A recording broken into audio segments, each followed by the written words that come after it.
नमस्कार दोस्तों, मैं मनीष कुमार भोज आप सभी का अपने YouTube चैनल पहाड़ एजुकेशन में हार्दिक स्वागत करता हूं। दोस्तों, आशा करता हूं कि आप सभी लोग स्वस्थ होंगे और साथ ही आपकी जो आगामी प्रतियोगिता परीक्षाओं की जो तैयारी चल रही हो बहुत शानदार तरीके से आप लोग कर रहे होंगे। तो दोस्तों, इसी कड़ी में आज आप लोगों के सामने मैं प्रवक्ता संवर्ग भर्ती परीक्षा का एक मॉडल पेपर लेके उपस्थित हुआ हूँ। ये जैसे आप सभी को सर्वविदित है कि हमने यहाँ पर टेस्ट सीरीज प्रारंभ करी है। आज हमारे 5वीं टेस्ट सीरीज है, तो निश्चित रूप में यहाँ से आपके क्वेश्चन बनेंगे, तो आप मेरे साथ इन क्वेश्चनों को बनाते हुए चलेगा। चलिए शुरुआत करते हैं। आज की श्रृंखला का पहला प्रश्न आप देख पा रहे होंगे, ठीक है। भाग 1 शिक्षण अभिरुचि से संबंधित कहता है कि प्रथम प्रश्न है कि मुदालर आयोग अन्य नाम जो माध्यमिक शिक्षा आयोग के नाम से हम इसे जानते हैं, चाहे आप मुदालर आयोग को हो या फिर माध्यमिक शिक्षा आयोग के माध्यम के गठन का मुख्य उद्देश्य क्या था, ये पूछ रहा है। जैसे आपका माध्यमिक शिक्षा की समस्या का पता लगाना था या प्राथमिक एवं माध्यमिक शिक्षा संबंध में स्थापित करना था, ये भी दोनों ही इनमें से कोई नहीं। तो निश्चित रूप में मुझे ये स्वरूप लगता है कि आप सभी को इसका प्रश्न आता होगा। तो इसका जो सही उत्तर है ए बी दोनों सही है, ठीक है।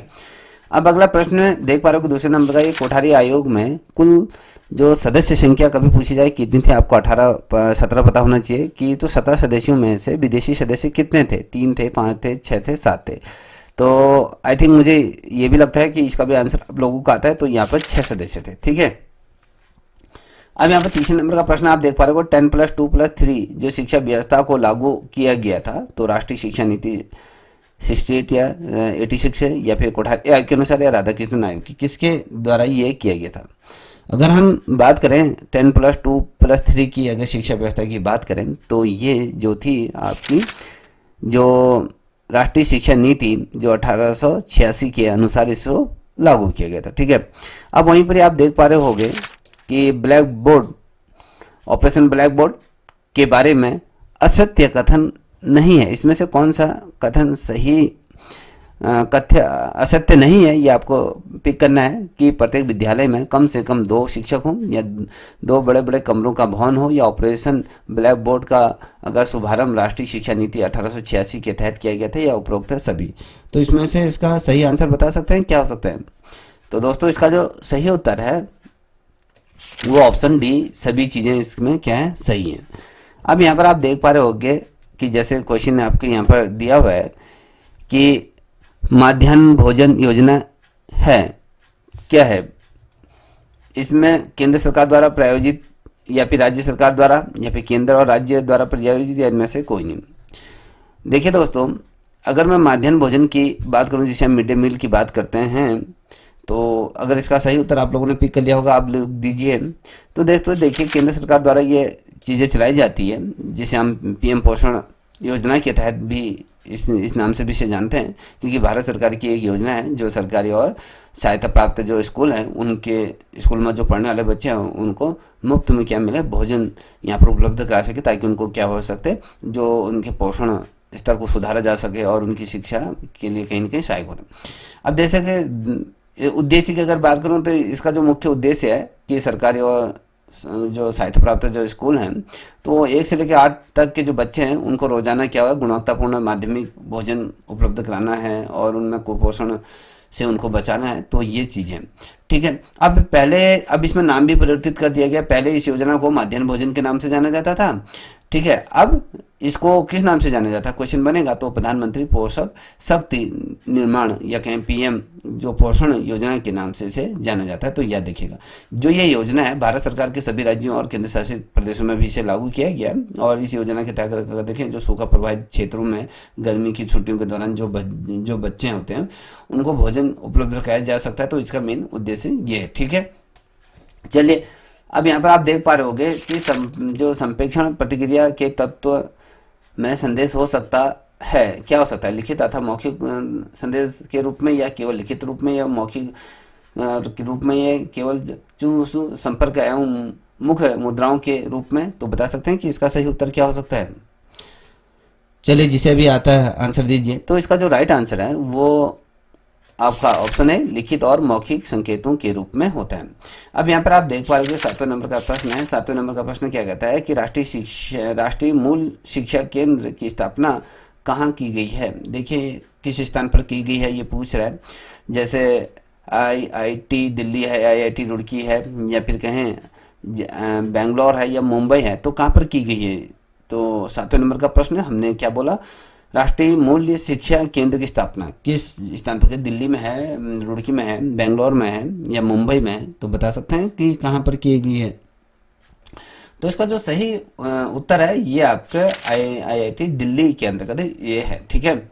अब बात करेंगे अगले प्रश्न की। आप देख पा रहे होंगे अगला प्रश्न ये कहता है कि निम्नलिखित कथनों पर विचार कीजिए। अभिकर्मित अधिगम को अभिकर्मित अनुदेशन भी कहते हैं। यह स्वयं अनुदेशन एवं स्वयं अधिगम की एक महत्वपूर्ण क्या प्रविधि है। तो इनमें से क्या हो सकता है? उपरोक्त कथनों में से सही कथन को आपने पिक करना है। केवल एक, केवल दो, केवल एक, दो, दोनों, या ना तो एक है ना ही दो है। तो क्या हो सकता है इसका सही उत्तर, बता सकते हैं? देखिए दोस्तों, इसका जो सही उत्तर है ये दोनों ही सही है, चाहे अगर हम कहें option C as a right answer है। अब देखिए यहाँ पर दिया हुआ है 90 नंबर का प्रश्न है कि व्यक्ति मूल्यों का उदाहरण है। अब व्यक्ति मूल्यों का उदाहरण क्या है? कृतज्ञ या अनुशासन या सहानुभूति या फिर ये सभी। तो क्या हो सकता है? तो बता सकते हैं, जिसे आता है वो आंसर देते हुए चलिएगा। तो बताइए जल्दी से। तो इसका जो सही उत्तर है या ये उपरोक्त सभी, ठीक है, ये सभी चीजें। अब यहाँ पर देखिए 200 नंबर का प्रश्न है, अखिल भारतीय प्राधिक परिषद की जो स्थापना 1945 में हुई थी, यह कितने मंडलों में विभाजित की गई थी? जो अखिल भारतीय प्राधिक परिषद की जो स्थापना हुई थी 1945 में, तो इसे कितने खंडों में विभाजित किया गया? 5, 7, 9, 11। तो बता सकते हैं कितने खंडों में विभाजित की गई? जो इसे विभाजित किया गया है इसको 7 खंडों में विभाजित किया गया, ठीक है। अब यहाँ पर आप देख पा रहे हैं 11 नंबर का कि आधुनिक भारत की शिक्षा के विकास में निजी संस्थाओं ने महत्वपूर्ण भूमिका का निर्वाह किया है। किसके अनुसार? ये किसने कहा है कि भैया जो आधुनिक भारतीय जो शिक्षा है उसमें जो सबसे ज़्यादा महत्वपूर्ण भूमिका अपने निर्वाह कर रहे हैं वो निजी संस्थाएं हैं। ये किसके अनुसार है? राष्ट्रीय से अगर शिक्षा आयोग की अगर 1964 से 66 के कोठारी आयोग राधाकृष्णन या मुदलियार। तो बता सकते हैं कि कौन सा आयोग था, किसके अनुसार है? ये जो कहा गया है शिक्षा आयोग 1964 से 66 के मध्य में, ठीक है। अब लिंग व फोन किस प्रकार की सहायता सामग्री है, बता सकते हैं? तो ये दृश्य सामग्री है, श्रवण सामग्री है, दृश्य श्रवण दोनों है, या फिर ये सभी। तो बता सकते हैं कि क्या हो सकता है? चलिए जल्दी बताइए, जिसे भी आता है इसका आंसर बता सकते हैं, बताइए। देखिए दोस्तों, इसका जो सही उत्तर है वो दृश्य और श्रवण उपकरण की बलबूते इसे कहा जाता है। ये दोनों एज ए चीज सही है, ठीक है। अब बात करेंगे अगले प्रश्न की तरफ हम बढ़ रहे हैं। यहाँ पर देखिए 13वें नंबर का प्रश्न है, भारत में निर्मित प्रथम कंप्यूटर है। प्रथम कंप्यूटर कौन सा है भारत में जो निर्मित प्रथम कंप्यूटर की हम बात करें? तो सिद्धार्थ है या परम 10,000 है या सीक्यू या है या अनुपम है? तो कौन सा है? आई थिंक मुझे लगता है कि आप लोगों को पता होगा। भारत में निर्मित प्रथम कंप्यूटर है तो कौन है, किसके द्वारा बनाया गया है? तो देखिए दोस्तों, अगर हम इसका सही उत्तर आपको बताऊं तो ये आपका सिद्धार्थ है, याद रखिएगा, ठीक है। ये सिद्धार्थ है, तो ये बनाया गया है। तो इस चीज़ को हमेशा ध्यान रखिएगा।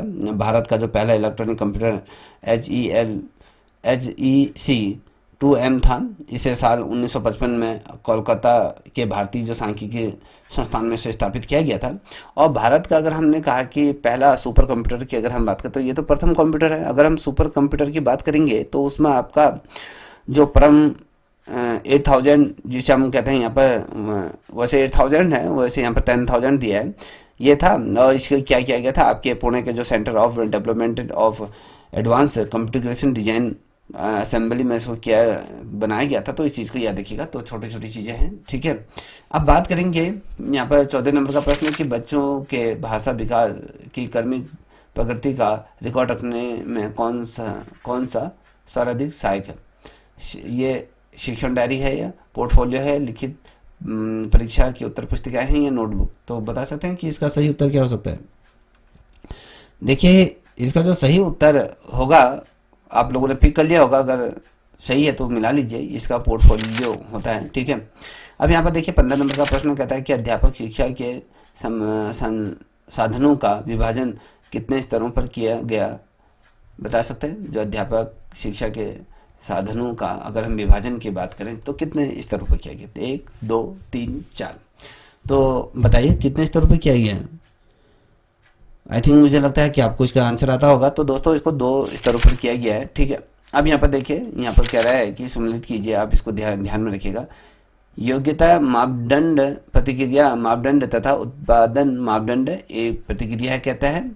तो यहाँ पर आप देख पा रहे हो, अध्यापक निष्पादन नियोजनात्मक मूल्यांकन है, अधिगमकर्ताओं के प्रारंभिक व्यवहार तथा व्यक्तिगत संबंध नियोजकर्ताओं का आकलन है, या संपूर्ण आजीविका, या फिर ये। तो यहाँ पर आप देख पा रहे होंगे इस प्रश्न को। तो इसका सही उत्तर क्या हो सकता है? अगर मैं आपको इसका सही कोड का उत्तर बताऊं, ठीक है, तो इसका जो सही है आंसर, तो इसका B as a right answer है, ठीक है। अब बात करेंगे अगले प्रश्न की तरफ बढ़ रहे हैं। 17 नंबर का ये कहता है कि निम्न में से कौन सा निष्पादन मूल्यांकन की दृष्टि से 3 उद्देश्यों में शामिल नहीं है? भावात्मक, गुणात्मक, या विकासात्मक, या नवाचार। तो किस में शामिल नहीं है ये आपको बताना है। 3 उद्देश्यों में शामिल नहीं है, ठीक है। अगर हम बात करें तो ये भावात्मक उद्देश्य में शामिल नहीं है, ठीक है। तो गुणात्मक होता है, विकासात्मक होता है, नवाचार, ठीक है। अब यहाँ पर 18 नंबर का प्रश्न, गिलफर्ड ने कौन सा बुद्धि सिद्धांत दिया था? तो कौन सा बुद्धि सिद्धांत दिया था आप बता सकते हैं? तो इसमें सक्रिय उत्पाद सिद्धांत है, यामी सिद्धांत है, प्रज्ञा संचालन सिद्धांत है, या ये सभी। तो दोस्तों इसका जो सही उत्तर होगा ये सभी, ये राइट आंसर, ठीक है। अब 19 नंबर का प्रश्न आप देख पा रहे होंगे, कहता है कि कौन सा युग्म सम्मिलित नहीं है? तो अभ्यर्थियों को बीएड पाठ्यक्रम में चयन के लिए दी गई प्रवेश परीक्षा भविष्यवाची वैधता है, ठीक है। अब कहता है कि पाठ्यक्रम के अंत में दिया गया परीक्षण विषय वस्तु संबंध वैध है, या किसी परीक्षण के समरूप बनाया गया दूसरा संरचना संबंधी वैधता परीक्षण है, या आयु में अंतर के साथ किसी समूह की बुद्धि मापने हेतु बनाया गया परीक्षण संरचना संबंधी वैधता। तो क्या हो सकता है इसका सही उत्तर बता सकता है? थोड़ा सा प्रश्न लंबा है मगर आपके सामने पढ़ दिया है, आपने भी पढ़ लिया होगा। चलिए आंसर दीजिए इसका क्या है। तो इसका जो सही उत्तर है ये कहता है कि इसमें कहता है कि कौन सा सम्मिलित नहीं है, इसमें से ऑप्शन सी, किसी परीक्षण के समरूप बनाया गया दूसरा संरचना संबंधी वैधता परीक्षण, ये सही नहीं है, ठीक है। अब यहाँ पर आप देख पा रहे होंगे 20वें नंबर का ये अगर एक कोट है तो इसको देख लीजिए, ये इस तरीके से इसको मिलाना है। तो यहाँ पर आप इनको इस तरीके से मिला लीजिए, ठीक है। एनसीटी से HE गैरिट या गिलफर्ड है या जी ब्राउन है। तो ये कहता है कि प्राप्तांकों को एकरूपता किसके ने कहा था, योग्यता का अनुमान किसने लगाया था, प्राप्तांकों के विन्यास में सत्य प्रसारण किसके द्वारा किया गया था, वास्तविक चरस्ता का अनुपात तो अनुपात है किसने कहा था। तो यहाँ पर आप लगा सकते हो उसको, सही उत्तर इसका बना सकते हैं, ठीक है। तो यहाँ पर आप लोगों ने देख लिया होगा, ये लिख लीजिए और इसको लिख लीजिए और अपने अनुसार इनको मिला लीजिए, ठीक है। मैं इसका उत्तर बता देता हूँ आपको, ठीक है। जो इसका उत्तर है आपका 20वें का आपका ए ऑप्शन क्या है, एज ए राइट है। अगर हम देखें तो जो जिसके सामने जो दिया है ना वो एज ए उसी का क्या है, उसके ही द्वारा उसको क्या देखिए परिभाषित किया गया, ठीक। अब देखिए यहाँ पर प्रश्न आ रहा है, कठिनाई स्तर को मापने का सूत्र क्या हो सकता है। यहाँ पर 4 सूत्र दिए हैं, तो 4 सूत्रों में से ABCD कौन सा सूत्र हो सकता है बता सकते हैं? चलिए आप लोग दीजिए। तो आप लोगों ने पिक कर लिया होगा जहाँ तक मैं समझता हूँ। तो इसका जो सही उत्तर है option A as a right answer, R/N × 100, ठीक है। अब ये कहता है कि 22वें नंबर का प्रश्न आप देख पा रहे हो, किसी कक्ष स्थिति में कुछ नियम होते हैं जिनका अनुसरण हर विद्यार्थी और शिक्षक को करना होता है। ऐसे संचार को किसके अंतर्गत रखा जाएगा, औपचारिक संप्रेषण या अनौपचारिक संप्रेषण, या शाब्दिक और अशाब्दिक, या फिर यहाँ पर आप देखें केवल 1, केवल 2, या 1, 2, या ये सभी। तो किसके अंतर्गत रखा गया है? चलिए आप लोग बताइए, जिसने भी इसका आंसर दिया है चलो उसको आंसर दीजिए। उसका सही उत्तर क्या हो सकता है? अगर मैं कहूँ इसका जो सही उत्तर है वो आपका केवल, अगर हम देखें ए, ठीक है, ये केवल केवल एक है। यह औपचारिक संप्रेषण को ध्यान में रखा जाता है। ठीक है, अब कहें, ये कहता है कि अवसर की समानता एक उदाहरण है मूल्यों का, प्रारूप का या उद्देश्य का, प्रतिमान का। तो क्या हो सकता है? अवसर की समानता के बारे में बात कर रहे हैं, तो क्या हो सकता है, बता सकता है? तो अवसर की समानता की जब हम कहते हैं कि ये होता है मूल्यों का होता है। ठीक है, अब इसमें से यहाँ पर आप देख पा रहे होगे, निम्न में से छात्रों के प्रवेश की समस्या से संबंधित है। विद्यालय की दूरी है, सामाजिक कुरीतियाँ हैं, अभिभावक में शिक्षा के प्रति उदासीनता या उपरोक्त सभी। क्या हो सकता है? चलिए बताइए, आप लोग जो समझ रहे हैं वो सही है। तो ये सभी चीज़ें आती हैं। विद्यालय की दूरी भी मायने रखते हैं, समाज में कुछ कुरीतियाँ चली रहती हैं। ठीक है, और अभिभावकों में शिक्षा के प्रति ज़्यादा सजगता नहीं होती है, वो भी चीज़ें हैं। ठीक है, अब यहाँ पर 25वें नंबर का प्रश्न आप देख पा रहे हो कि राष्ट्रीय साक्षरता मिशन जो एक नए अवतार में वर्ष 2009 में शुरू किया गया था तथा महिला शिक्षा पर अधिक बल देता है का नाम क्या है? बता सकते हैं? राष्ट्रीय शिक्षा मिशन है, राष्ट्रीय साक्षर भारत है, सर्व शिक्षा अभियान है, इनमें से कोई नहीं। कहता है कि 2009 में शुरू किया गया था कि महिला शिक्षा पर जो अधिक बल देता है, क्या नाम है इस चीज़ का? जिसे भी आता है बता सकते हैं। देखिए दोस्तों, इसका जो सही उत्तर है साक्षर भारत। ठीक है, अब यहाँ पर देख पा रहे हो 26वें नंबर का प्रश्न है, कितने छात्रों द्वारा अध्यापकों का मूल्यांकन और अध्ययन प्रभाविता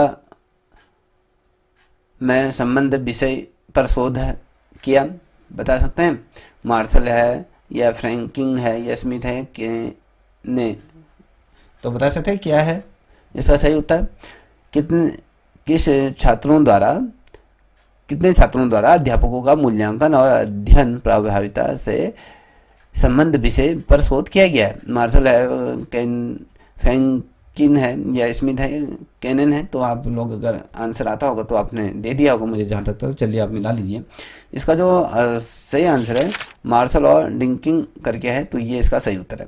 तो ये आप 27वें नंबर का प्रश्न आप देख पा रहे, बुद्धि कार्य करने की एक विधि है। ठीक है, बुद्धि कार्य करने की एक विधि है, यह कथन किसने? बूट ने दिया था, टमन ने दिया था, डरो ने दिया था, रॉस ने दिया था? चलिए बताइए जिसने भी दिया था। तो बुट वर्थ ने ये दिया था। ठीक है, अब देखिए 28वें नंबर का प्रश्न है, किस विद्वान ने कहा है ज्ञान के छोटे छोटे अंशों को एक तार्किक क्रम में व्यवस्थित करने को अभिक्रमित तथा इसकी संपूर्ण प्रतिक्रिया को अनुदेशन कहा है? तो स्टोफल ने क्या था या लिए ने क्या था, विलियंस ने क्या था या मरे ने, किसने कहा था? इसका जो सही उत्तर है ऑप्शन ए, स्टोफल ने यह कहा था। ठीक है, अब यहाँ पर आप देख पा रहे होगे 90 नंबर का 29वें नंबर का प्रश्न है, कक्ष में विचार संप्रेषण के स्तर को प्रभावित किया जाता है जलवायु द्वारा, प्रकाश द्वारा, ठीक है, अब या कहें फिर उपलब्ध साधन व समय द्वारा या सभी के द्वारा? तो बता सकते हैं कि इसका सही उत्तर क्या हो सकता है? तो उपरोक्त सभी है। ठीक है, डी ऑप्शन इसका राइट है। अब यहां पर आप देख पाओगे कि 30वें नंबर का प्रश्न है कि स्थानीय स्तर पर संस्था प्रबंधन में क्या शामिल है? जिला परिषद, नगर पालिका, ब्लॉक या सभी? तो क्या हो सकता है? तो बेसिकली स्थानीय स्तर पर अगर हम देखें प्रबंधन में क्या सम्मिलित है, तो उपरोक्त सभी चीज़ें इसमें शामिल होती हैं। अब देखिए 31वें नंबर का प्रश्न है कि सूक्ष्म शिक्षण है, शिक्षण तकनीक है, शिक्षण विधि है, परीक्षण तकनीक है, शिक्षण प्रतिक्रिया है? तो क्या हो सकता है? चलिए जिसे भी आता आंसर देते हुए चलिएगा। सूक्ष्म शिक्षण क्या है? सूक्ष्म शिक्षण की अगर जब हम बात करते हैं तो ये प्रशिक्षण तकनीक है। ठीक है, अब देखिए 32वें नंबर का प्रश्न कहता है कि शिक्षण कौशलों का विकास मुख्यतः संबंधित है किससे है? ये प्रदर्शन विधि से है, व्याख्यान विधि से, योजना विधि से है या सूक्ष्म शिक्षण विधि से है? तो बता सकते हैं आप। ठीक है, 32वें का प्रश्न, तो इसका जो सही उत्तर है ये आपका ऑप्शन डी, सूक्ष्म शिक्षण विधि से होता है। ठीक है, अब आप लोगों को इसका प्रश्न आता होगा तो इसका आंसर दीजिए कि ये कहता है कि गांधी जी की बेसिक शिक्षा का उद्देश्य बालक को ज्ञान का सागर बनाना था, अहिंसा और सत्य का पाठ पढ़ाना था, समाज की आवश्यकता के अनुरूप ढालना था, या इनमें से कोई नहीं। ठीक है, गांधी जी की जो बेसिक शिक्षा का जो उद्देश्य था बालक को क्या करना था, यदि आप लोगों को आता है तो आंसर दीजिए। तो बेसिकली अगर कहें option C as a right answer है, समाज की आवश्यकता के अनुरूप उसको ढालना था। ठीक है, अब बात करेंगे overhead project short circuit TV की अपेक्षा कक्षा अध्ययन के लिए अधिक उत्तम है क्योंकि यह सस्ता और स्वचालित होता है। इसमें जो चित्र इच्छा अनुसार क्रम से दिखाए जा सकते हैं और आगे बढ़ाए जाने वाले चित्र को पुनः लौटाया जा सकता है, या इसके द्वारा प्रस्तुत की गई सूचनाओं को सरलता मस्तिष्क में बैठाया जा सकता है, या इसका प्रयोग सरल है। तो क्या हो सकता है, बता सकते हैं इसका सही उत्तर क्या हो सकता है? चलिए सभी लोग बताइए। देखिए इसका सही उत्तर अगर मैं दूं तो option B as a right answer. इसमें क्या है, जो चित्र इच्छा अनुसार क्रम से दिखाए जा सकते हैं और आगे भी बढ़ाया जा सकता है, और बढ़ाए जाने वाले चित्र होते हैं उनको पुनः फिर दिखाया जाता है, लौटाया जा सकता है। ठीक है, अब यहाँ पर आप देख पा रहे होंगे कि ये कहता है कि ISP का पूरा नाम क्या है। ISP का पूरा नाम क्या है, या इंटरनेट सर्विस प्रोवाइडर है, या इंटरनेट सर्विस प्रोवाइडर है, या फिर इंटरनेट सर्विस पॉइंट है, या इंटरनेट सब्सक्राइबर पॉइंट है, पॉइंट कहा जा सकता है इसको। ठीक है, बताइए। देखिए इसका जो सही उत्तर है option A as a right answer है, इंटरनेट सर्विस प्रोवाइडर। तो इसका क्या है, ये सही उत्तर है। अब यहाँ पर देखिए कई दफ़े क्वेश्चन ये में बन चुका है कि निम्नलिखित केबलों में कौन सी लैन में संचार के लिए उपयोग की जाती है। तो यहाँ पर आप देख पा रहे होंगे A, B, C या फिर D।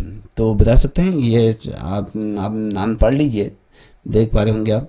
तो इसका जो सही उत्तर है आप लोगों ने पिक कर लिया। तो देखिए कौन ऑक्सीअल करके है, तो ये उपयोगी है। ठीक है, अब यहाँ पर आप देख पा रहे होंगे 37 नंबर का विश्वविद्यालय अनुदान आयोग UGC का प्रमुख कार्य है क्या है। विश्वविद्यालय को आर्थिक अनुदान देना होता है, विश्वविद्यालयों की शैक्षिक गतिविधियों पर नियंत्रण करना होता है, विश्वविद्यालयों को गोल देना होता है, या ये भी दोनों है। तो आई थिंक मुझे लगता है कि आप लोगों ने इसको पिक कर लिया होगा। आपका विश्वविद्यालयों को आर्थिक अनुदान देता है और साथ ही जो इनकी गतिविधियों को नियंत्रित करता है। तो इसका मतलब होता है कि डी है, ऑप्शन है जो राइट आंसर है। अब देखिए 38वें नंबर का प्रश्न है, एक प्रभावी शिक्षक है जो कर सकता है, इसको थोड़ा ध्यान दीजिएगा।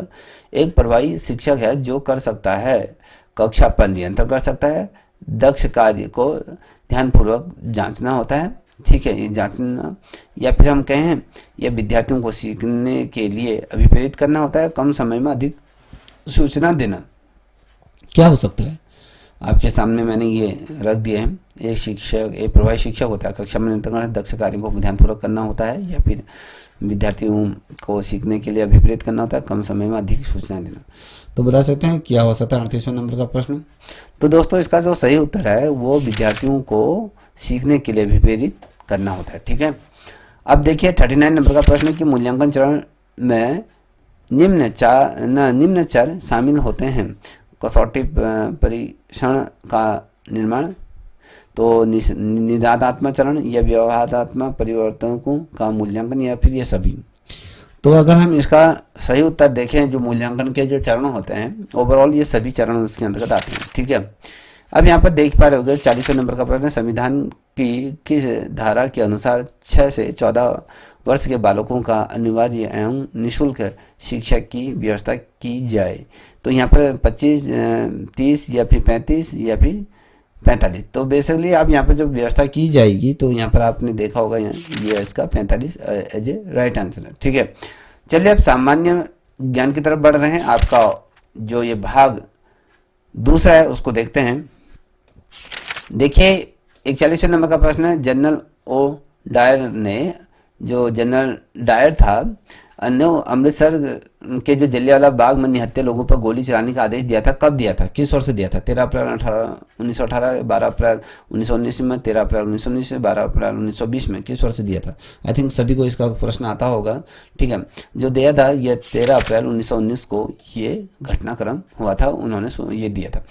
ठीक है, आप यहाँ पर देखते हैं सूचना का अधिकार अधिनियम 2005 के अधीन अभिलेख में शामिल है कोई दस्तावेज, हस्तलेख तथा मिसल, ठीक है, या फिर इसमें कहें कोई माइक्रोफिल्म, माइक्रोपिक तथा दस्तावेज या ऐसी माइक्रोफिल्म में उकेरी हुई छवि या फिर कोड, उदाहरण या फिर कंप्यूटर या अन्य उपकरण द्वारा उत्पादित कोई सामग्री या उपरोक्त सभी।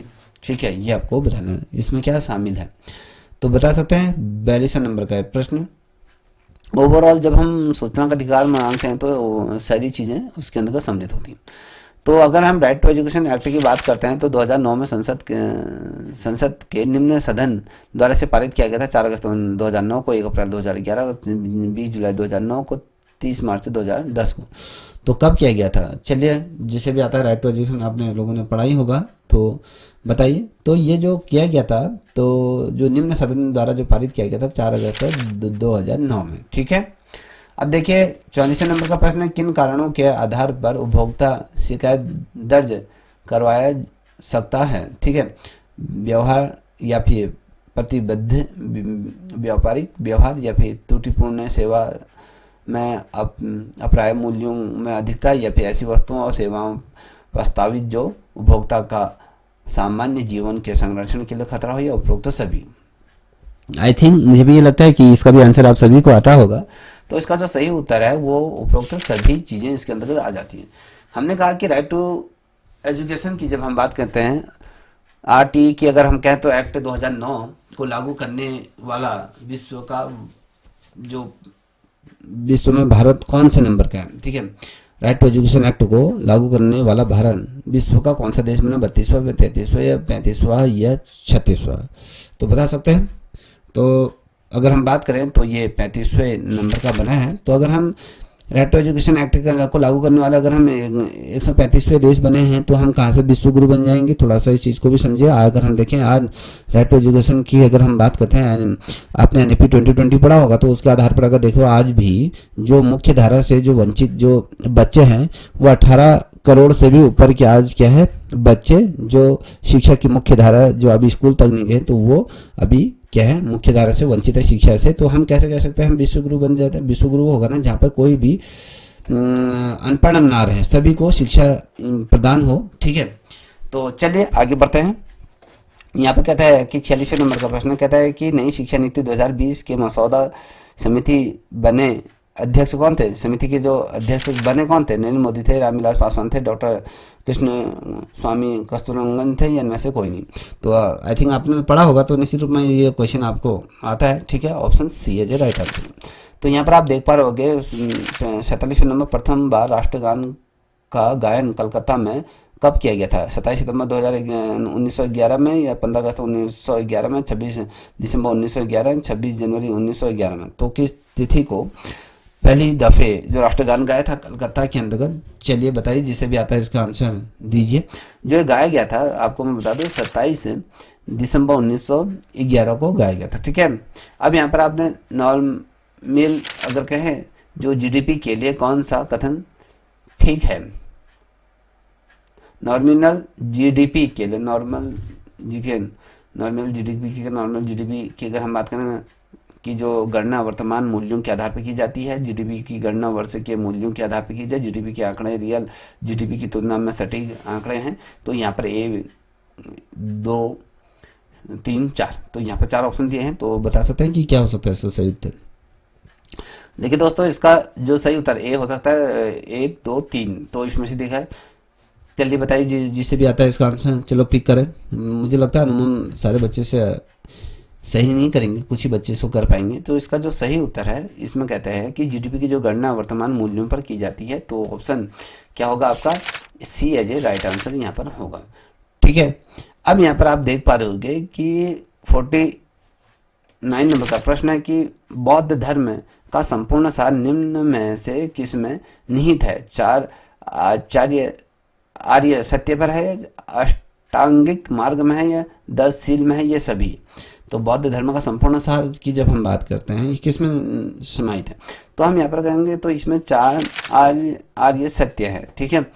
खाद्य पदार्थों के परिरक्षण के रूप में निम्न में से किसका उपयोग किया जाता है? तो यहाँ पर आप बताइए, परिरक्षक, अगर हम किसी खाद्य पदार्थ का अगर संरक्षण करना है तो उसको किस तरीके से, ये पेरिक्लोराइड या फिक्टरी या फिर सोडियम बेंजोटाइट कहेंगे, जो सैलिसिलिक एसिड। तो बता सकते हैं क्या हो सकता है इसका सही उत्तर? देखिए दोस्तों, इसका जो सही उत्तर है वो हम सोडियम बेंजीन की हम बात करेंगे, sodium, option B C as a right answer. अब देखिए 51 नंबर का प्रश्न है कि निम्न में से कौन सी गैस फसलों को कृत्रिम रूप से पकाने में उपयोग की जाती है? तो एसिटिलीन है, या एथिलीन है, या मीथेन है, या इथेन है? तो कौन सी गैस फलों को पकाने के लिए उपयोग की जाती है? तो आप लोगों को पता होगा, तो एसिटिलीन करके है, ऑप्शन ए। ये क्या होती है? ये गैस आपके फलों को पकाने के लिए कारगर सिद्ध होती है।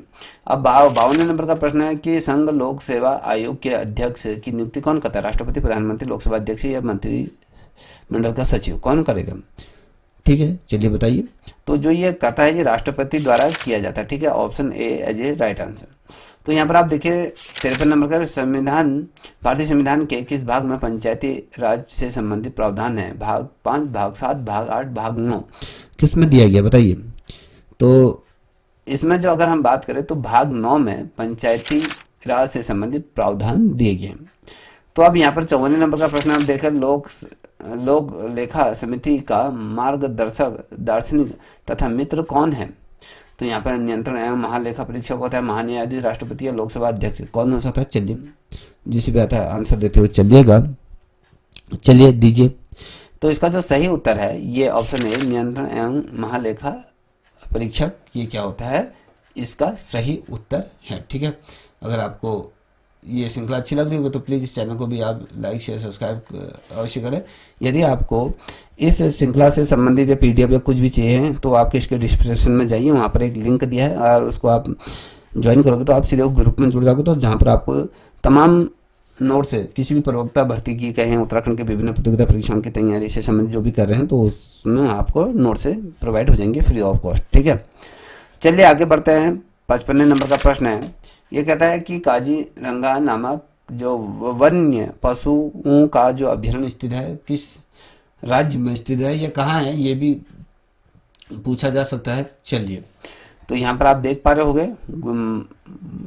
ए राजस्थान, असम, गुजरात, मध्य प्रदेश, तो कहाँ हो सकता है?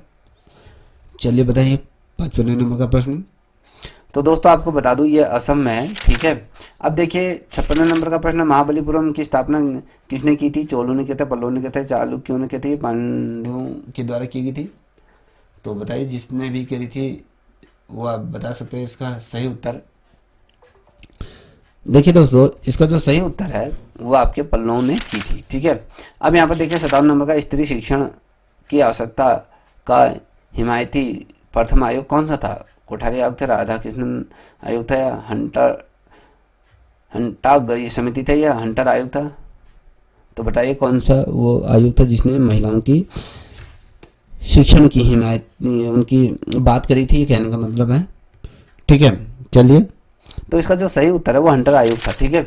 अब यहाँ पर आप देख पा रहे हो 58 नंबर का, भारत में निम्नांकित में से मुद्रा का कौन सा माप या विस्तृत मुद्रा ब्रांड मनी दर्शाता है? M1, M2, M3, M4, तो किसे दर्शाता है बताइए? बहुत अच्छा, इकोनॉमिक्स से संबंधित प्रश्न है।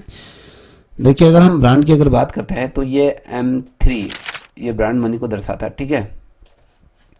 अब 59 नंबर का प्रश्न, निम्न में से कौन सा ईंधन न्यूनतम पर्यावरणीय प्रदूषण फैलाता है? कौन सा ऐसा ईंधन है जो बहुत कम पर्यावरण को प्रदूषित करता है? हाइड्रोजन, डीजल, या केरोसिन, या फिर कोयला?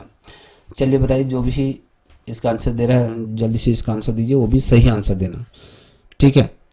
ये जो है हाइड्रोजन की बात करें तो हाइड्रोजन क्या होता है, ये बहुत कम प्रदूषित करता है। डीजल की बात करें, ये सारे जलती हैं तो इसमें कार्बन डाइऑक्साइड वायु प्रदूषण इससे ज़्यादा होता है। ठीक है, अब देखिए 60 नंबर का प्रश्न, संसार का सबसे बड़ा मस्तक कौन सा, कालाहारी है, थार है, सारा है, या पश्चिमी ऑस्ट्रेलिया है, तो कौन सा है बता सकते हैं?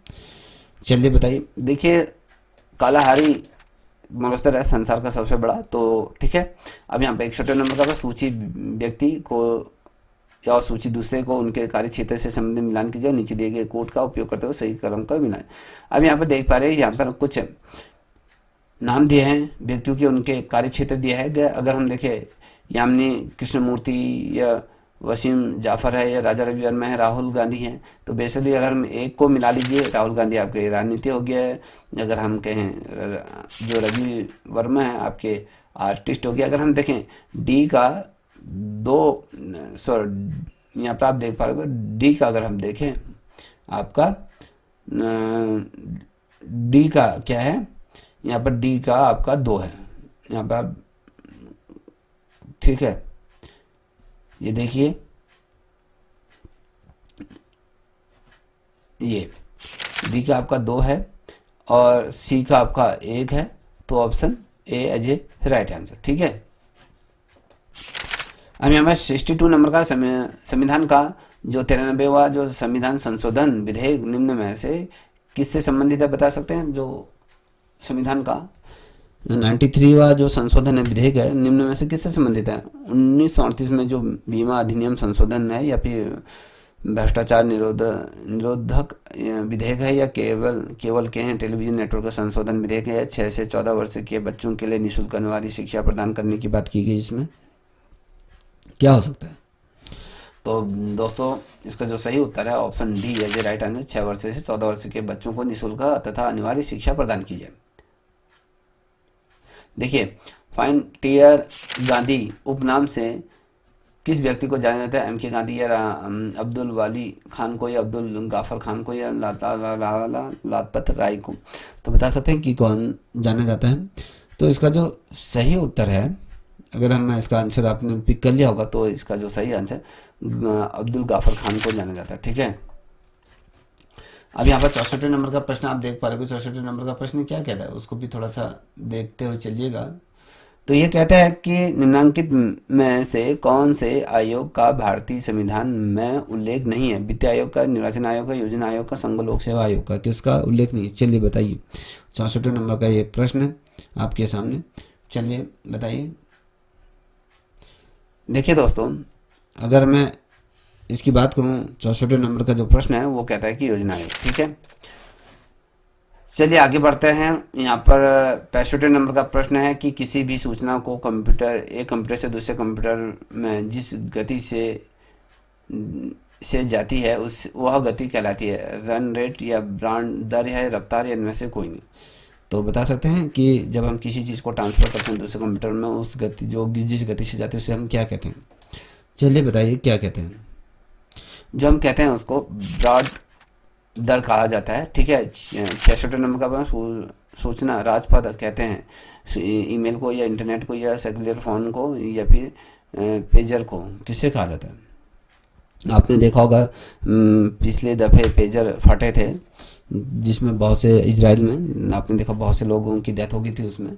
तो ये बताइए सूचना राजपथ कहते हैं किसे कहा जाता है? बता सकते हैं सूचना राजपथ किसे कहते हैं? तो सूचना राजपथ क्या है? इंटरनेट को कहा जाता है।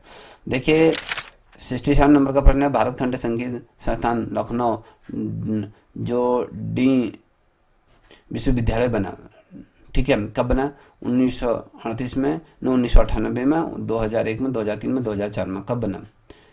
तो बता सकते हैं भारत खंड संगीत जो संस्थान लखनऊ में जो बना विश्वविद्यालय वो कब बना था?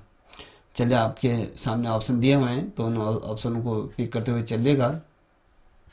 चलिए आंसर अगर दे दिया है तो ठीक है, नहीं दिया है तो कोई बात नहीं, इसको आगे बनाते हुए चलेगा 2001 में। अब यहाँ पर आप देख पा रहे होंगे कि भारतीय संविधान को कब लागू किया गया था। आई थिंक सभी को, मोस्टली सभी को, बच्चों को इसका आंसर आता होगा कि ऐसा कोई भी बच्चा नहीं होगा जिसे इसका क्वेश्चन ना आए। ठीक है, चलिए बताइए, पिक करिए। सभी को आता है, ठीक है। तो ऑप्शन क्या है, 26 जनवरी 1950।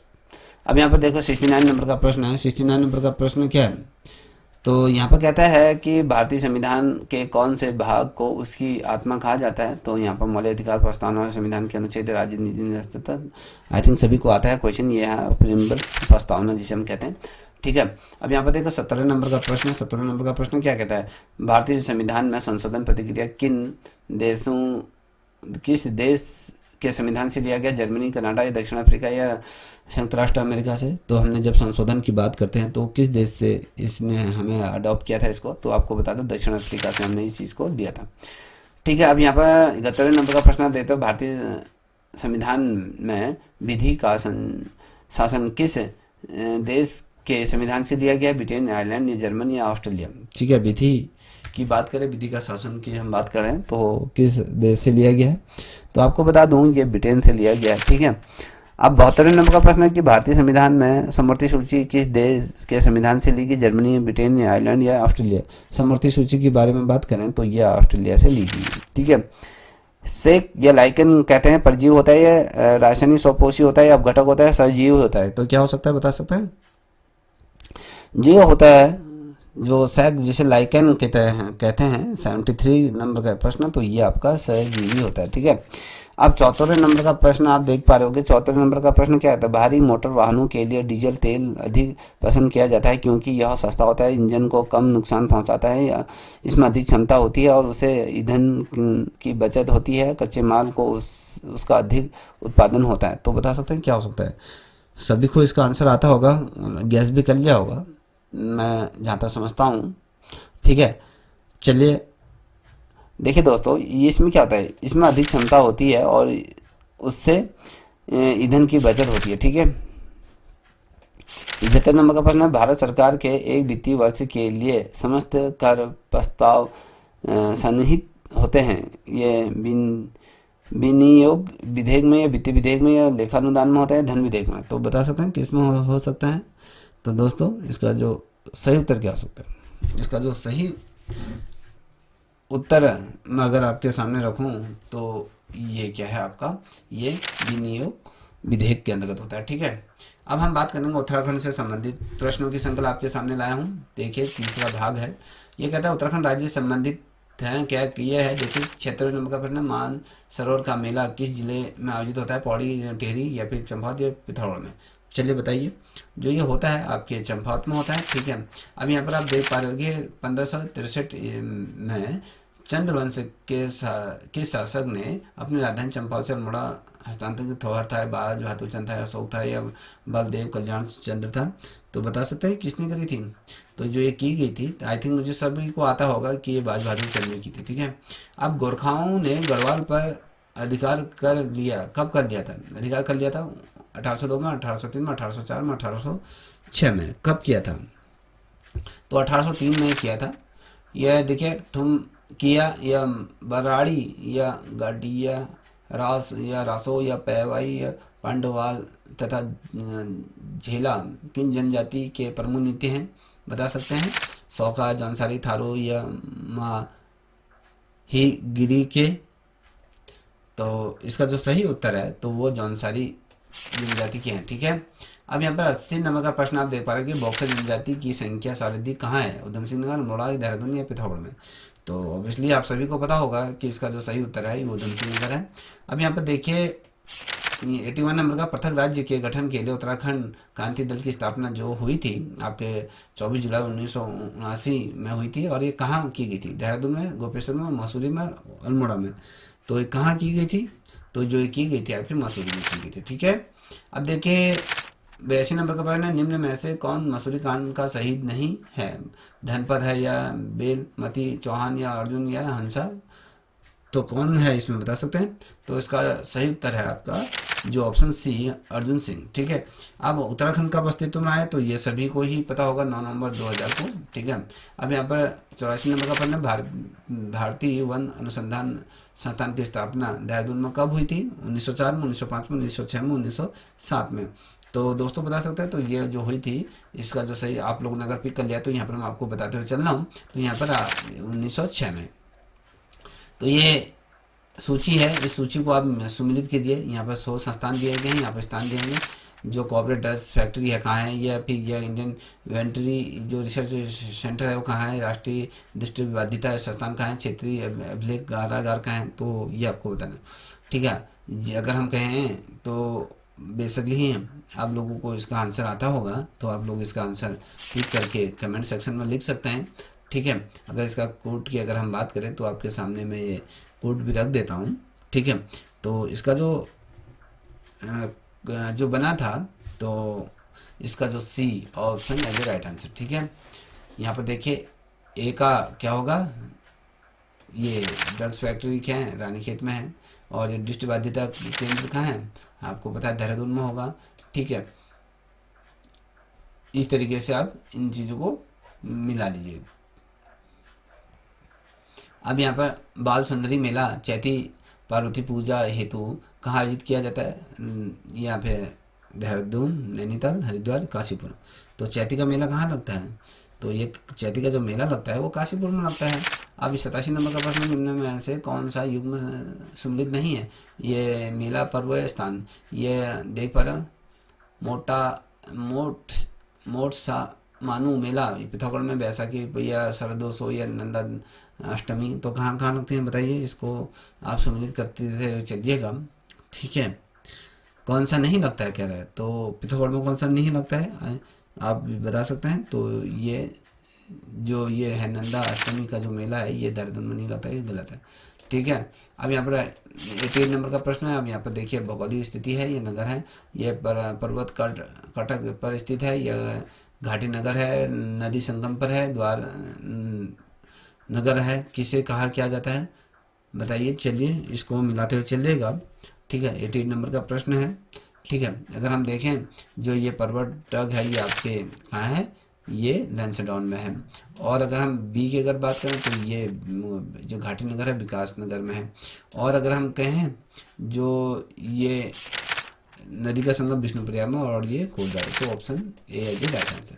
तो यहाँ पर आप देखिए 89 नंबर का प्रश्न, अलकनंदा नदी का उद्गम स्थान है, मिलन पे है, संतोपद में, बंदरपूछ में, गौमुख में, तो ये भी सभी को आता होगा, संतोपद से होता है। ठीक है, रामडोला का मेला उत्तराखंड में किस स्थान पर लगता है, तो खटीमा है, रानीबाग में, सितारगंज है, काली माठ में है। तो आई थिंक मुझे लगता है सभी को इसका आंसर आता है, ये खटीमा में लगता है। ठीक है, अब 91 नंबर का प्रश्न है, उत्तराखंड राज्य को विशेष राज्य का दर्जा कब मिला था, 1 जनवरी 2001 को, या 1 फरवरी 2001 को, 1 मार्च 2001 को, 1 अप्रैल 2001 को, तो बता सकते हैं कब मिला था। तो दोस्तों जो मिला था 1 अप्रैल 2001 को। ठीक है, अब यहाँ पर आप देख पा रहे होंगे उत्तराखंड राज्य में डेयरी शोध एवं विकास केंद्र किस जिले में स्थित है, कुमाऊं, देहरादून या नैनीताल या हरिद्वार में, बता सकते हैं कहाँ पर ये लगाया गया है, तो ये नैनीताल में है। ठीक है, अब यहाँ पर देखिए 93 नंबर का प्रश्न है, तो ये क्या कहता है कि उत्तराखंड के किस जिले में साक्षरता प्रतिशत न्यूनतम है, उधम सिंह हरिद्वार है या फिर उत्तरकाशी है, टिहरी, तो बता सकते हैं कहाँ न्यूनतम है, तो जो न्यूनतम अगर कहें तो ये उधम सिंह नगर में है। ठीक, अब यहाँ पर आप देख पा रहे होंगे कि 94 नंबर का प्रश्न है। 94 नंबर का प्रश्न क्या है, कौन सा राष्ट्रीय राजमार्ग है उत्तराखंड की राष्ट्रीय राजमार्ग जो राष्ट्रीय राजधानी दिल्ली से जोड़ता है, 87, ये 78 है या 58 है या 72 है, तो इसका जो सही उत्तर क्या हो सकता है, जो ये राजमार्ग जोड़ता है, ये 58 है। ठीक है, राजमार्ग संख्या 58। अब बात करेंगे उत्तराखंड राज्य विधेयक को राष्ट्रपति ने किस तिथि को अपनी स्वीकृति प्रदान की गई थी, तो बता सकते हैं। तो यहाँ पर 4 ऑप्शन आपको दिए हुए हैं, तो 28 अगस्त 2000 को, 9 नवंबर 2000 को, 1 अगस्त 2000 को, 10 अगस्त 2000 को, तो इसका जो सही उत्तर है वो 28 अगस्त 2000 को दिया था। ठीक है, अब यहाँ पर आप देख पा रहे होंगे 96 नंबर का, किस वर्ष कुमाऊं को अल्मोड़ा और नैनीताल नामक 2 जनपदों या जिलों में विभाजित कर दिया गया था, तो बता सकते हैं कि कब इसे विभाजित किया गया था। जो विभाजित किया गया था 1891 में इसको किया गया था। अब यहाँ पर आप देख पा रहे हो 97 नंबर का प्रश्न है, तो यशपाल राणा प्रसिद्ध निशानेबाज जिसका जन्म है उत्तराखंड के चिलामू ये टेहरी गढ़वाल में हुआ, इन्होंने किस पुरस्कार से ने सम्मानित किया गया, अर्जुन पुरस्कार, यश भारतीय पुरस्कार है, इंदिरा गांधी प्रियदर्शनी पुरस्कार है, उपरोक्त सभी। चलिए बताइए। बेसिकली इनको सभी पुरस्कारों से सम्मानित किया गया। ठीक, अब यहाँ पर देखिए कि यहाँ पर 98 नंबर का प्रश्न है कि कौन सी गढ़वाली फिल्म जून 2018 में जो प्रदेशी साहित्यकार व पूर्व मुख्यमंत्री अगर हम कहें डॉक्टर रमेश पोखरियाल के जो उपन्यास है उस पर आधारित है। तो ए बी सी डी बता सकते हैं किस पर है? तो अगर हम कहें तो ये मेजर निराला की मूवी है। ठीक है, तो ये आई थी। अब यहाँ पर देख पा रहे होंगे 99 नंबर का प्रश्न ये कहता है कि दिवाली की रात तथा हरि बोधनी इगास की रात में गढ़वाल के गांव में कौन सा ये नृत्योत्सव किया जाता है? बता सकते हैं, झोड़ा है, भैला है, या सोलाड़ नृत्य है, या चौलिया नृत्य है? तो आई थिंक सभी को आता होगा। ठीक, भैला नृत्य किया जाता है। अब यहाँ पर 100 नंबर का प्रश्न है, आप देख पा रहे होंगे कि ये कहता है कि जर्मानी बांध परियोजना से उत्तराखंड के किस जिले को सिंचाई की सुविधा उपलब्ध होगी? देहरादून, पिथौरागढ़, नैनीताल, चंपावत? तो किसे होगी? तो नैनीताल को। ठीक है, अब यहाँ पर आप देख पा रहे होंगे 101 नंबर का प्रश्न ये कहता है कि गढ़वाल सम्मान दिया जाता है, खेलों में दिया जाता है, संगीत में दिया जाता है, पर्यावरण के क्षेत्र में दिया जाता है, पर्वतारोही के क्षेत्र में दिया जाता है। तो आप लोगों को इसका आंसर आता होगा। ठीक है, आता है तो ठीक है, नहीं आता है तो इसको नोट डाउन, पर्यावरण के क्षेत्र में दिया जाता है। यहाँ पर कहता है कि देख पा रहे होंगे हर की पौड़ी का निर्माण किसके द्वारा कराया गया था? राजा विक्रमादित्य, राजा हरि हमीर चंद्र ने, राजा संसार चंद्र ने, राजा रणजीत सिंह ने की थे? किसने किया था? जो किया था राजा विक्रमादित्य ने किया था। Option A as right answer. देखिए, कुमाऊं का चाणक्य या काली कुमाऊं का शेर कौन कहलाया? हर्षदेव औली, या इंद्रमणि बुधोनी, या गोविंद बल्लभ पंत, या बद्रीदत्त पांडे? किसे कहा गया है? तो आई थिंक सभी को पता है कि ये जो कहा गया है हर्षदेव औली को कहा गया। ठीक है, अब 104 नंबर का प्रश्न है ये कौन सा वाद्य यंत्र उत्तराखंड से संबंधित है? ढोल, या मसकबीन, या हुड़का, या सभी? ओवरऑल और सभी हैं। ठीक, यहाँ पर आप देख पा रहे 105 नंबर का उत्तराखंड विधानसभा के प्रथम अध्यक्ष कौन थे? यहाँ पर प्रकाश मेहता, यशपाल आर्य, हरभजन कपूर है, या प्रेम अग्रवाल है? किसे माना जाता है? तो पहले अध्यक्ष की अगर हम बात करें तो ये प्रकाश पंत थे। ठीक है, अब यहाँ पर बात करेंगे अगले प्रश्न की। तो यहाँ पर आप देख पा रहे हो क्योंकि मैथमेटिक्स के वो थे तो उस वजह से मैंने उस प्रश्न को यहाँ पर गिव अप कर दिया था। तो यहाँ पर आप देख पा रहे तो यहाँ पर सीधे मैं हिंदी के प्रश्नों को लेकर चलो यहीं से स्टार्ट कर देता हूँ। यहाँ पर कह रहा है कि एक साइकिल का पहिया 5,000 चक्कर पूरे करके 11 किलोमीटर चलता है तो तदनुसार उस पहिए का व्यास कितने सेंटीमीटर का होगा? यहाँ पर 35, 55, 65 या 70? तो बता सकते हैं कि कितने सेंटीमीटर का उसका व्यास होगा? तो अगर मैं बात करूं तो उसका 70 होगा। ठीक है, तो इस तरीके के प्रश्न हैं, इनको तो बनाने के लिए समय चाहिए। तो हम यहाँ पर चलेंगे हिंदी की तरफ चलें। तो यहाँ पर आप देख पा रहे होगे 131वें नंबर का प्रश्न है। तो ये कहता है कि निम्नलिखित में से शुद्ध वर्तनी का चयन कीजिए, जेठ या ज्येष्ठा, या जेठ या ज्येष्ठ? तो यहाँ पर आपका सही उत्तर क्या होगा? डी। अब निम्नलिखित प्रश्नों में दी गई लोकोक्तियों का सही अर्थ चयन करें। अपनी करनी, अपनी करनी, आप उतरनी, आप अपार उतरनी लिखा है। ठीक है, इसका सही उत्तर क्या है? स्वयं के प्रयास से सफलता मिलती है, अपने कर्मों का फल भोगना पड़ा है, स्वयं के साधन से ही नदी पार करनी चाहिए, अपने हितों का अपनों का हित करना। तो इसका सही उत्तर क्या हो सकता है? तो इसमें कहता है कि स्वयं के प्रयास से सफलता मिलती है, ये सही है। वह स्थान जहाँ कोई ना रहता हो, कोई ना हो तो शांत है, या भयानक, या निर्जन, या सुनसान? तो क्या हो सकता है यहाँ पर? निर्जन, जहाँ कोई भी व्यक्ति ना रहता हो। निम्नलिखित वाक्यों में से टूटी वाले वाक्यों का चयन करना है, कौन सा गलत है उनको आपने चयन कर। यह उस समय का है, यह चित्र उस समय का है जब अहिंसा के पुजारी महात्मा गांधी इस बस्ती में पधारे थे, कोई टूटी नहीं। तो बता सकते हैं इसमें से क्या सही है? इस प्रश्न के आधार पे इसमें हमने क्या ढूंढना है? टूटियां वाले वाक्यों को हमने, जो गलत वाक्य हैं उसको हमने इसमें पिक करना है। चलिए पिक करो। देखिए, अगर इसका सही उत्तर अगर मैं कहूँ इसमें जो कोई टूटी नहीं। ठीक है, ये है।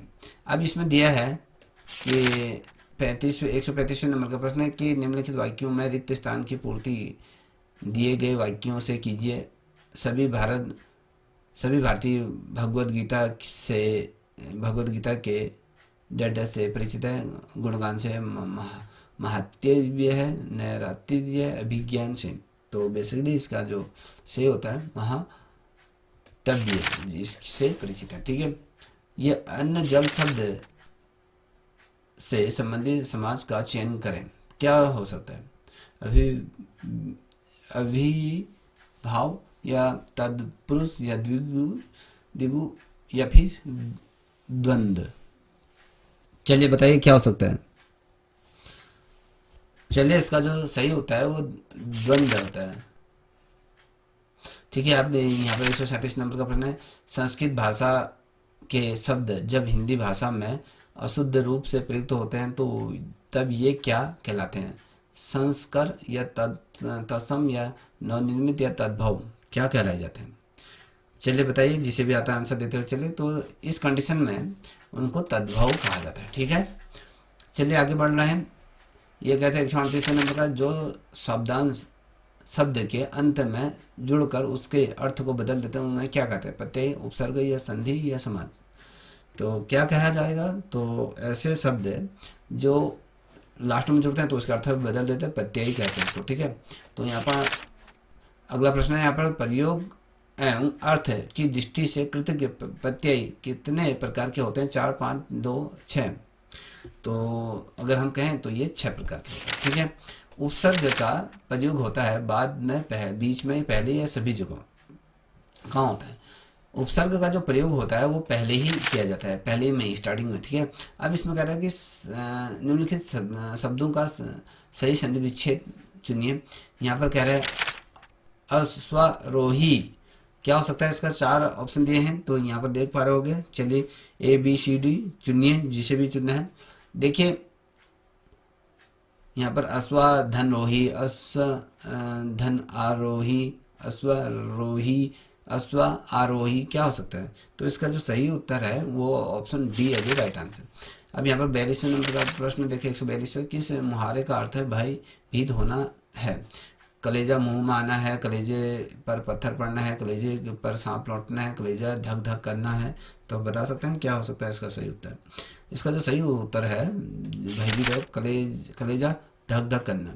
भयभीत, जब हमें डर लगती है तो हमारा हृदय धक धक करना शुरू कर देता है। तो ठीक है, अब यहाँ पर 43 नंबर का 143 नंबर का प्रश्न, माली के फूलों के पौधे लगाए थे, माली ने फूलों के पौधे लगाए थे, मैं कौन सा काल है? भूतकाल, वर्तमान या भविष्य काल है, अपूर्ण भूतकाल है? तो इसमें भूतकाल क्या है कि माली ने क्या लगाए थे? फूल लगाए थे। ठीक है, अब यहाँ पर कह रहे हैं 144 नंबर का प्रश्न है, यहाँ पर 2 या 2 से अधिक शब्द के सम्मिलन से में एक सार्थक और एक शाब्दिक शब्द रचना को डेडस कहते हैं, संधि, संज्ञा या व्यंजन या समाज। चलिए बताइए क्या हो सकता है इसका सही उत्तर? तो संधि कहते हैं। ठीक है, अब यहाँ पर दिए गए हैं कि 4 विकल्प दिए गए हैं, तो शुद्ध विकल्प का चुनकर बताइए। यहाँ पर पाठ पढ़कर कल आइए पाठ पढ़कर, तो यहाँ पर कह रहा कल पाठ पढ़कर आए, पाठ पढ़कर आइए कल। तो क्या हो सकता है इनमें से? अभी यहाँ पर देख पा रहे, तो यहाँ पर इसका जो सही उत्तर होगा तो क्या होगा? इसमें जो होगा कल पाठ पढ़कर आए। ठीक है, तो अभी नूतन 146 है, नूतन का विलोम शब्द पुराना, नवीन या नवीनतन या पुरातन। तो बता सकते हैं क्या हो सकता है? तो इसका ऑप्शन पुरातन होता है। ठीक है, पृथ्वी का पर्यायवाची क्या था? बताइए, यहाँ पर 4 ऑप्शन दिए हैं, जल्दी से बताइए। पृथ्वी का जो होता है वसुधरा कहा जाता है। ठीक है, अब यहाँ पर देखिए 48 नंबर का 148 का है, तो परीक्षा शब्द निम्न वर्गों में से किस वर्ग के अंतर्गत असम, तद्भव, देशज या विदेशज? तो बता सकते हैं किस शब्द के अंदर आता है? तो जो ये आएगा तत्सम शब्द, ऑप्शन ए। अब इस श्रृंखला के अंतिम प्रश्नों की तरफ बढ़ रहे हैं। तो 149 नंबर का प्रश्न, सर्वोच्च सम्मान किस क्षेत्र के विशिष्ट कार्यों के लिए दिया जाता है? नृत्य, साहित्य, खेल, फिल्म के लिए? तो ऑब्वियसली साहित्य के लिए दिया जाता है। परसुमन शब्द का पर्यायवाची वृक्ष या पुष्प, चंद्रमा या अग्नि? तो क्या होता है? तो बताइए, जिसको भी आता है तो इसका पुष्प होता है।